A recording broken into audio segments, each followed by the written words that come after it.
For our next session, I am joined in the studio by Chris McCafferty, Chief Executive of MSL UK, who we're also going to see in conversation on the video with political inequalities activist Lord Woolley. Chris, what are we talking about today? Today, Maya, we're going to be talking about activist communications and that whole area of our industry. And what we're seeing, I guess, is a rise in the expectation for brands to both make the most of and prepare for the risks of activist communications. So we're going to try and look into that and unpack that for everybody.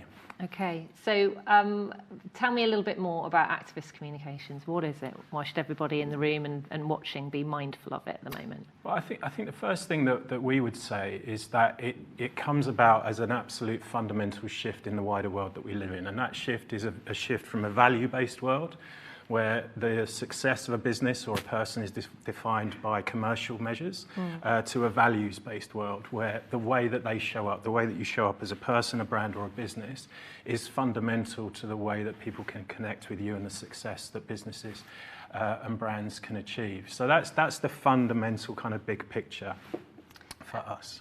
And there's some upsides and downsides to this, right? Yeah, for sure. I mean, I think classically we would all recognise in in communications, the work that we do, that this is classic risk-reward territory. So for the brands that choose to take an activist stance, choose to take a very kind of active role in the societal issues that we're facing and the big issues that we're facing in the world, there is a huge upside to be had. But of course, that position comes with expectations, and there are certain downsides that we'll touch on today that people need to prepare for.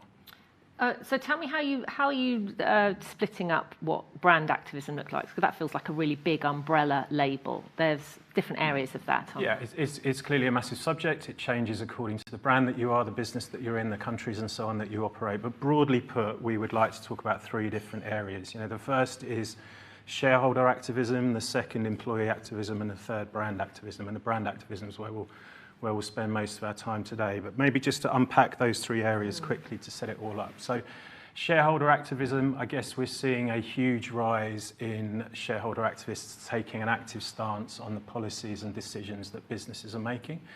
And I think the interesting shift there is it's no longer just a vocal minority, but we're seeing some major institutions add their support to shareholder activism.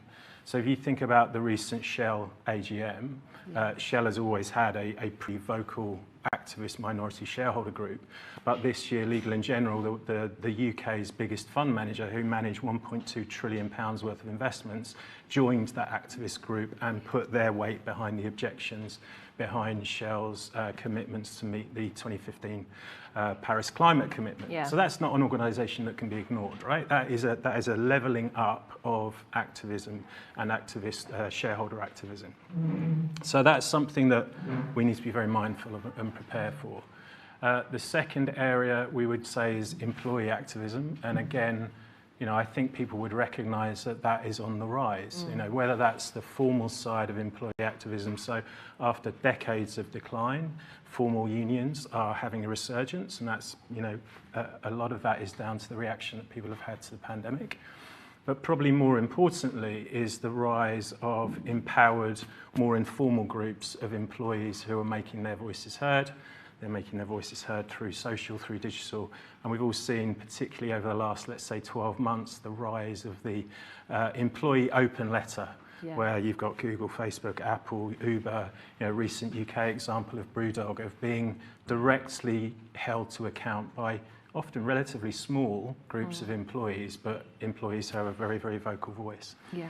So they're in a sense two of the foundational points, and then the third is brand activism, where the brand can choose to take a very sort of proactive stance on, again, the issues that brand faces or the communities face.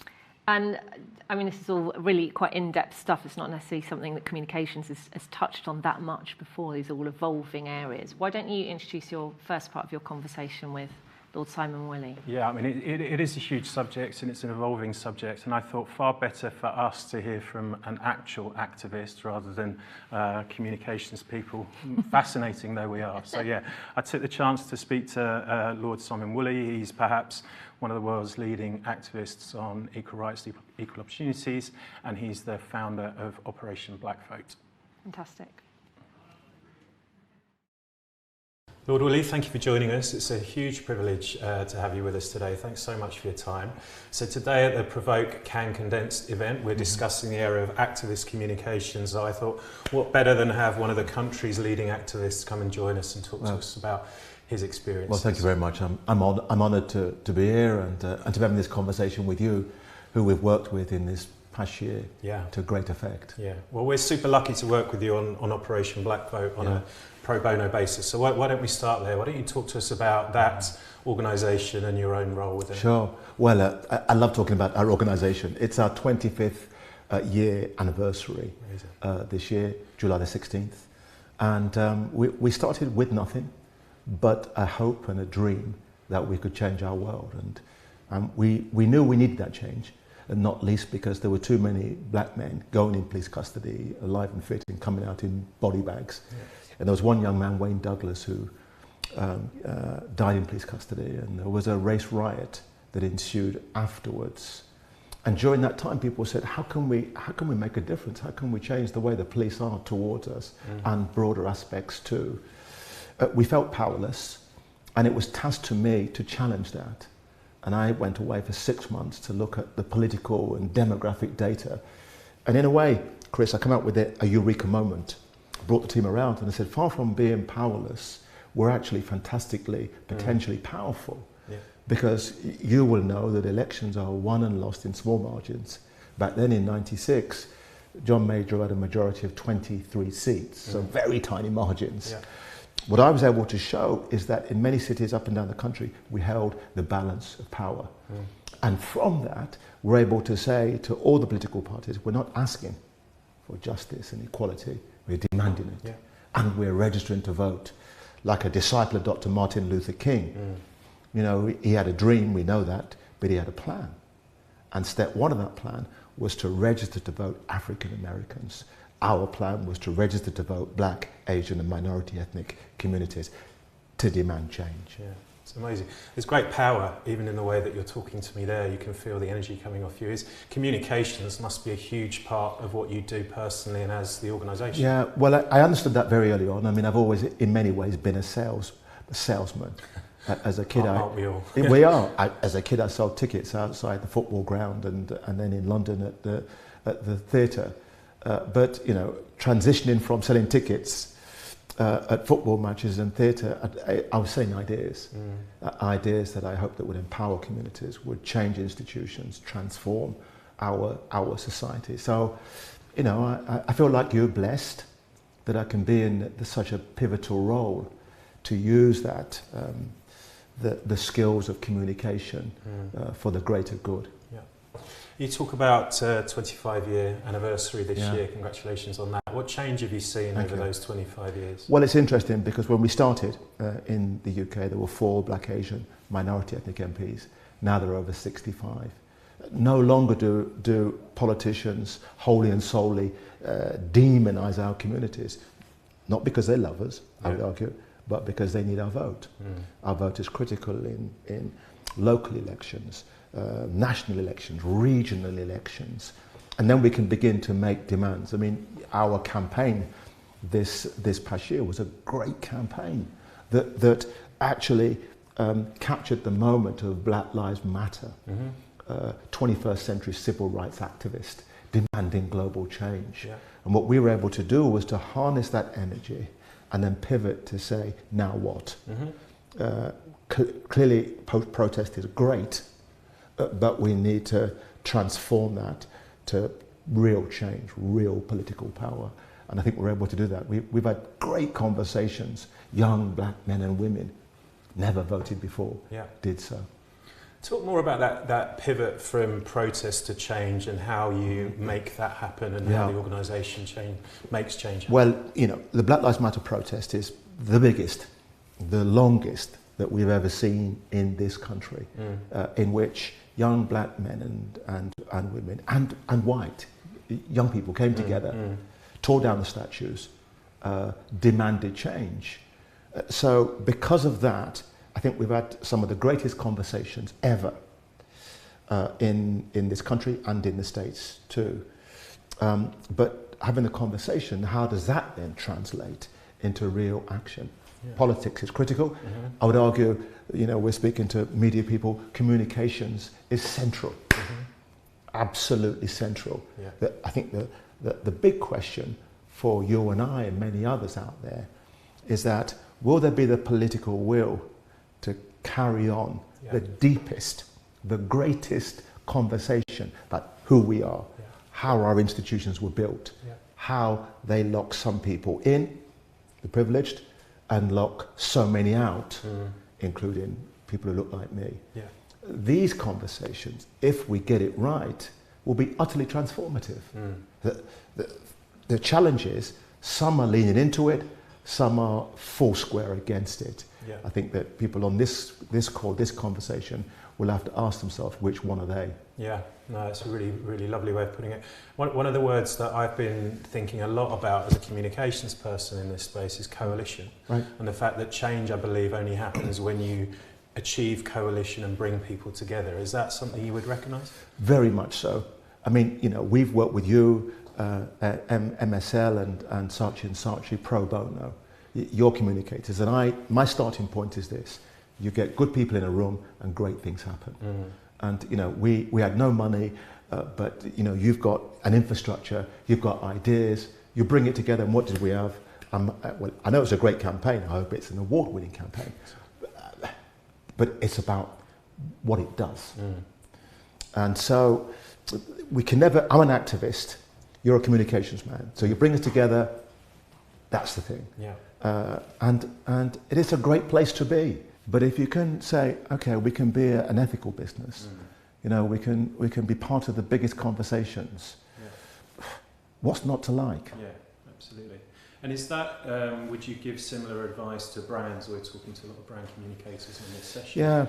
Should they be taking steps towards this space?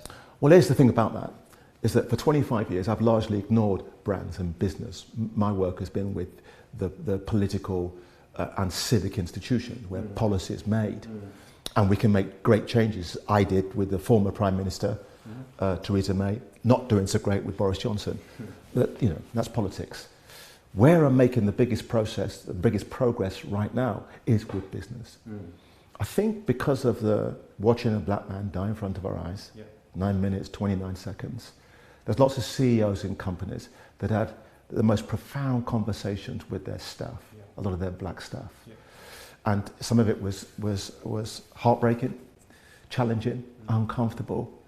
But I think a lot of senior people looked around and said, where's our senior black people? They listened to the experiences and they said to themselves, we can be better. We must be better. And so I'm seeing the greatest change. I'm seeing a parallel universe right now. One is big business saying that we want to be part of change because it's right and it's good for us. One. The other parallel universe within this government is setting themselves four square against it, calling these conversations about statues, about our institutions, culture wars. Nothing could be further from the truth. But it's about leadership and bravery. And if we get that right, oh my gosh, I'm elated and frustrated at the same time. Elated because I can see the potential, unleashing talent. I'm frustrated because I think that business leaders might get tired, fatigued. Aren't we done with this? We might enter into the Donald Trump, Boris Johnson culture wars that try and drag us back to the 1950s. And it's all on a knife's edge. And it's huge. It's not just a moment right now. This is a moment in history. And so, we need the communicators. We need the brands out there to say, this is our time to be the leaders we're meant to be. And let me say this, Chris, you know this as well as I do, that if the brands and the leaders are on this track, government will have to follow suit. Absolutely. That's the thing. Absolutely right,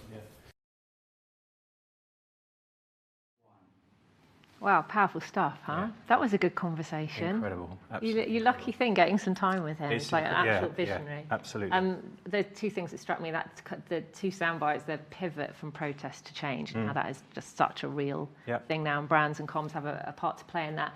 And that little nugget about transformative conversations as well. And it's like that his insight into how change is effective just through those conversations. Yeah.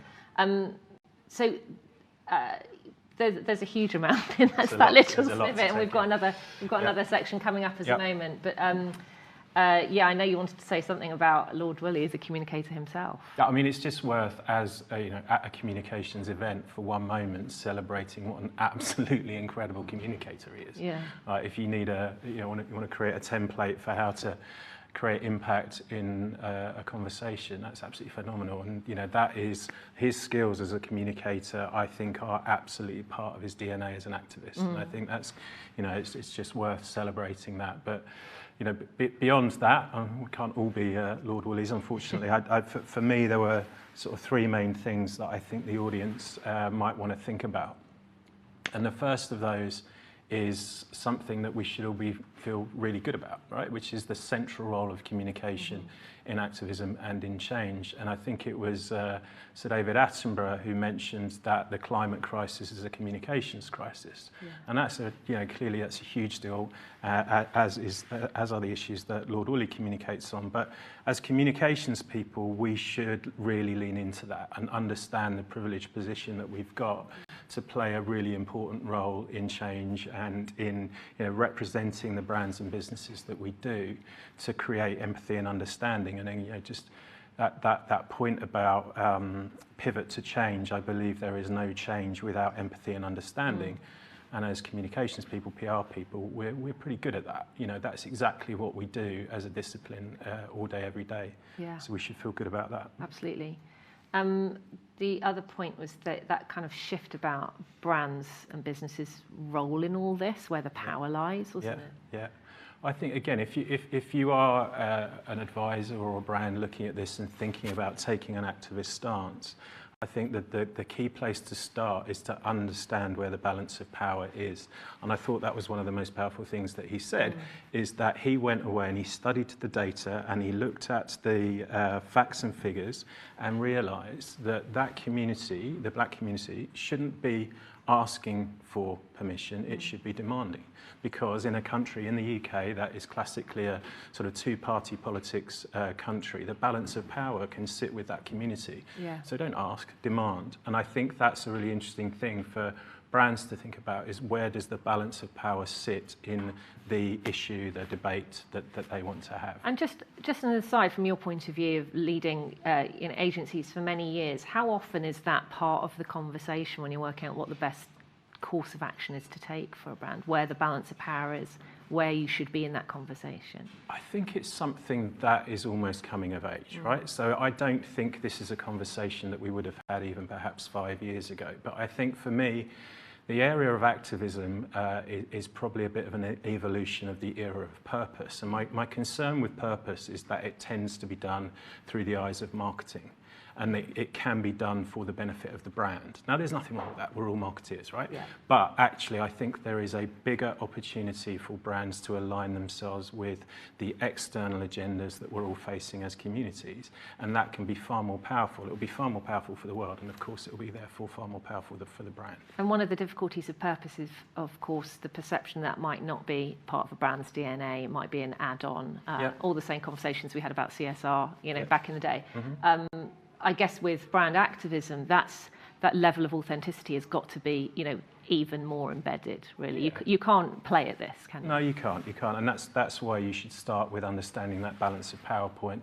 I think the other place to start is to understand what your employees care about. So we talked briefly about employee activism earlier, and I think if, as an organisation, you are at odds with your employees, that's where you need to start.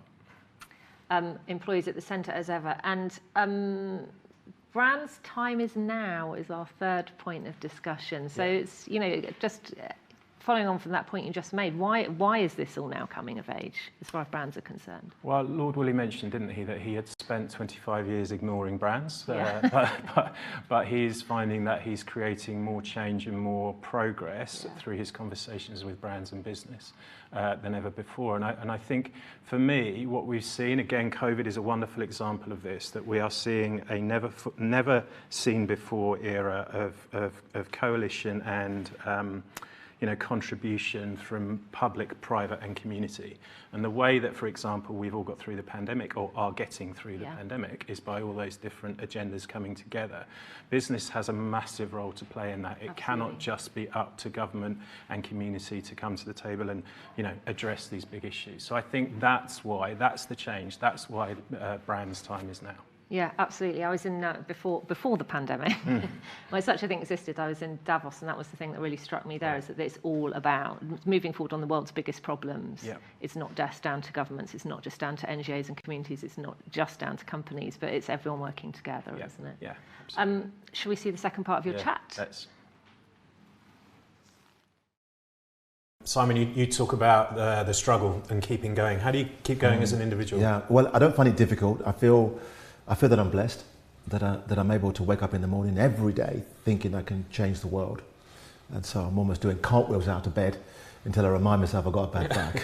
Right? So, but I swim most mornings to try and keep fit. But I think this year has been particularly interesting because it's been heartbreaking, the devastating effect that COVID has had on Black, Asian, minority ethnic communities, disproportionate effect. But also George Floyd, it's been heartbreaking. So that's the difficult side. The positive side have been conversations like this with communities, individuals, big business. Prince Charles called me up and said, "Can we have a conversation about Black Lives Matter?" I'm not sure whether I'm supposed to say that to you. Well, I'll be sent to the tower. You will. But it was a good conversation, and we're doing great things. Amazing. So I think people have sought to capture a moment. How can I explain this? For years, Chris, in doing this work, I'm starting from -20. People not believing me that there's systemic race inequality. So I have to take them on a journey, -20, -15, -5. And then if we get to 0, we're on the front foot, right? Well, what happened with this past year, because of the conversations that I mentioned, many individuals, white people like yourself in positions of power and society as a whole, have been transformed to -5 and some 0. So it's a different conversation. Yeah. It's not, does it happen? Are people locked out because of the colour of the skin? Are they stopped and searched, given longer sentences, not getting interviews, not getting into boards? That's no longer, if that happens, yes it does. And what do we need to do about it? And then we start making progress. Yeah. That sense of simple measurement of progress is really powerful, isn't it? That you can move people along that journey. It is my modus operandi, rather than saying, you're a racist, you're this, you're that. Shutters come down, people get defensive, and we're not getting past go. Yeah. If I say that we have institutions that were built in the time of the enslavement of Africans, of the colonization of countries, and many of those institutions are still around today, and they're still producing outcomes that are negative because they were built that way, right? That if we go on that journey of unpicking all of this, then rather than saying it doesn't exist, we can see that it does, and we can make these institutions into more inclusive, greater representation, so that outcomes benefit everyone. Sounds great. So last couple of questions. You mentioned Prince Charles earlier. I did. You were knighted in 2019. You become a member of the House of Lords in 2019 also. And yet you're an anti-establishment figure. No. So talk to me about that. Exactly. How do you balance that sense of anti-establishment and establishment? Well, it's bonkers, right? A kid from a council estate who left school with no O levels is knighted by the Queen I said to him, mind my ears. And then elevated to the House of Lords, and with all these posh people now and this, that and the other, how does that work? Well, I never asked for it. I would say to anyone out there, stay in your lane. Don't gravitate to the baubles. Yeah. Gravitate to doing a good job, right? And then if they come, they come, and if they don't, it's okay. You've still done a good job. Yeah. I've been lucky as well that I've had one or two people in powerful positions that have said, we like what you're doing, can we support, like Magnus Jabba, Saatchi and Saatchi. Yeah. And but I never did this for accolades or awards or anything. I did it because it felt good. Yeah. And I urge young people, stay in your lane and be passionate about what you believe in, and that you will take people along the journey, rather than bludgeon them into wanting you to believe something that perhaps they don't. Yeah, great. And staying true to yourself, I guess, all along. Yeah. Right. Okay, let's finish with a question for the audience. And as I say, many are considering an activist stance for their brand or for their business. Is there any final words of advice that you would give people asking themselves that question? Well, I would say that we're in a moment in fantastic history, really. I think this past year has given us the platform to have the greatest conversation in our lifetime. About how the past and the institutions of the past are still affecting negatively too often the present. My call to them, my call right now is a call for leaders. And I'm not just talking about CEOs, I'm not just talking about chairs, I'm talking about the receptionist, I'm talking about the person that makes the coffee. They're leaders that need to own that leadership space that says, I want to change the world. How can I do it with you? How can I do it with others? And I just think that when they look in the mirror and have these conversations, that great things can happen. A lot of people out there feel that things are done to them, right? And feel powerless. Yeah. We've got to start believing in ourselves and believing in the agencies that we work for, or the groups that we belong to, to do wonderful things.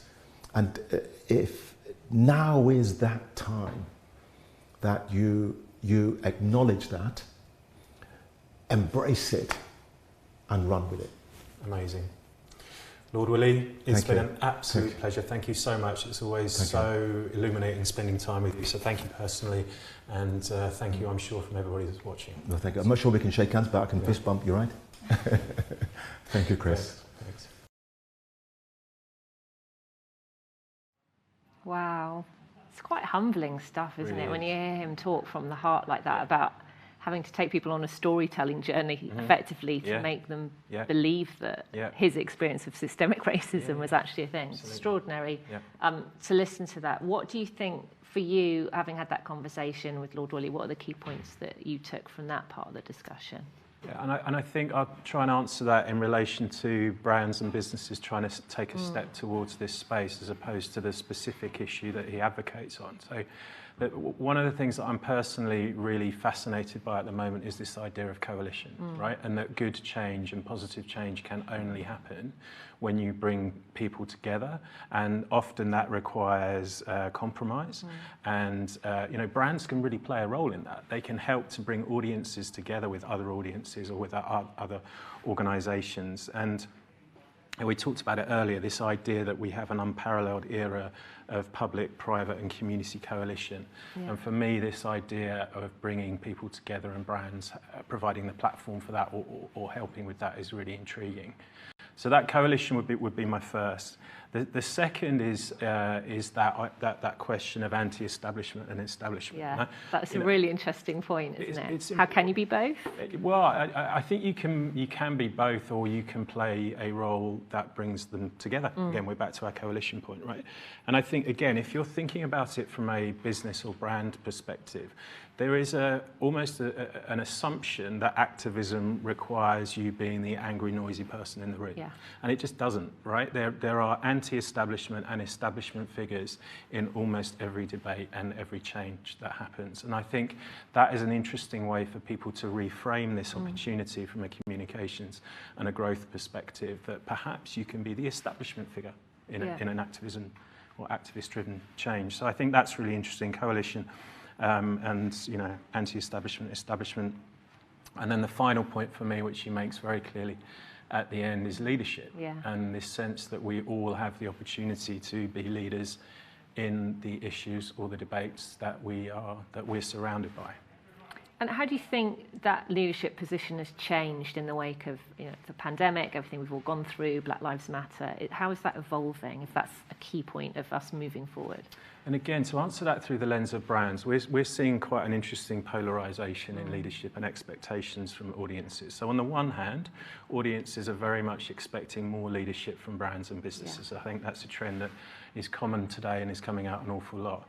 Now, on the other hand, we're also seeing a lot more forgiveness. So those brands and businesses that are open about the challenges that they're taking on and the progress that they're making, if they're not fully finished, if they're not fully formed, if they're not perfect, there is a lot more audience forgiveness that out there generated through a degree of openness. I want to go back to your point about the anti-establishment and establishment figures, because, like, to your point, the notion of being an activist does feel like it's got a lot of noise and disruption behind it. Can you talk to me a little bit more about, is there more or less risk for brands if they're establishment or anti-establishment? So if they're being terribly noisy, can you give me some examples of where it works and where it might backfire? I wouldn't necessarily assess the risk at a general level, because I think it's very dependent on the brand that you are, the countries that you operate in, the subjects and so on that you're taking on. But let me give you one example from an industry that we work in, the apparel and fashion industry, with Puma. So in a sense, in that the activist brand in the apparel market is Patagonia, and has been for an awful long time. We all know that story very well.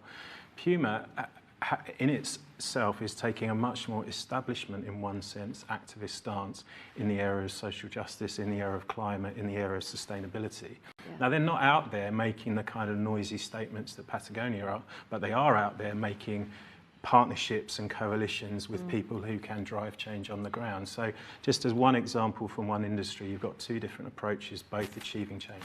Yeah, fascinating stuff. Do you think we're going to see more of this, right? I hope so. I think so, yeah. And I think it's both an opportunity for us as communications, brand and growth-driven people, but it's also an expectation from the outside world. So I'm absolutely sure this is going to grow. Yeah, I would agree with you. COP26 obviously coming up at the end of the year. That's putting everybody's minds and focus on the environmental piece. But it's another establishment organisation that no doubt there will be a huge amount of anti-establishment noise around, right? And it will take both of those parties to come together to create real change. Yeah. All about coalition. Always.